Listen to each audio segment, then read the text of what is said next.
যুবভারতী কাণ্ডের তদন্তে গতি আনতে ইতিমধ্যেই গঠন করা হয়েছে বিশেষ তদন্তকারী দল। শীর্ষ পুলিশ কর্তা পীযূষ পাণ্ডের নেতৃত্বে তৈরি এই বিশেষ দলে রয়েছেন জাভেদ শামীম, সুপ্রতিম সরকার ও মুরলীধর শর্মা। বুধবার সকাল প্রায় 10টা নাগাদ সিটের সদস্যরা যুবভারতী স্টেডিয়ামে পৌঁছে গোটা স্টেডিয়াম ঘুরে দেখেন এবং ঘটনার বিভিন্ন দিক খতিয়ে দেখেন। উল্লেখ্য, মঙ্গলবারই যুবভারতী কাণ্ডে প্রাথমিক রিপোর্ট জমা পড়েছে মুখ্যমন্ত্রীর নির্দেশে গঠিত অবসরপ্রাপ্ত বিচারপতি অসীম কুমার রায়ের নেতৃত্বাধীন কমিটির তরফে। ওই কমিটিতে ছিলেন মুখ্য সচিব মনোজ পন্ত এবং স্বরাষ্ট্র সচিব নন্দিনী চক্রবর্তীর মতো শীর্ষ আধিকারিকরা।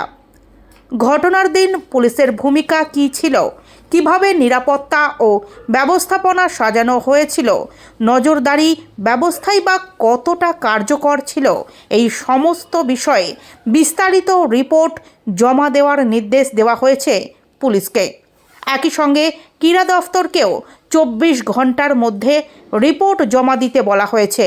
এই প্রেক্ষিতেই তদন্তকে আরও মজবুত করতে এবং ঘটনার পূর্ণাঙ্গ সত্য উদ্ঘাটনের লক্ষ্যে সিনিয়র পুলিশ অফিসারদের নেতৃত্বে সিট গঠনের সিদ্ধান্ত নেওয়া হয়েছে।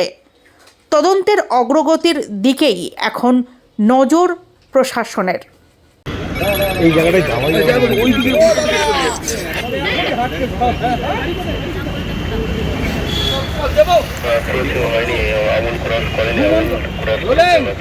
ওদিক থেকেও নিতে পারেন, কিন্তু একদম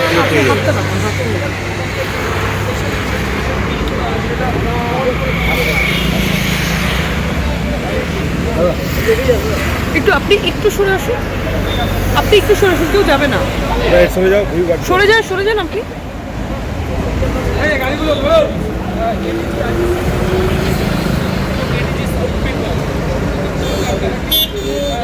বোঝাই গেল না।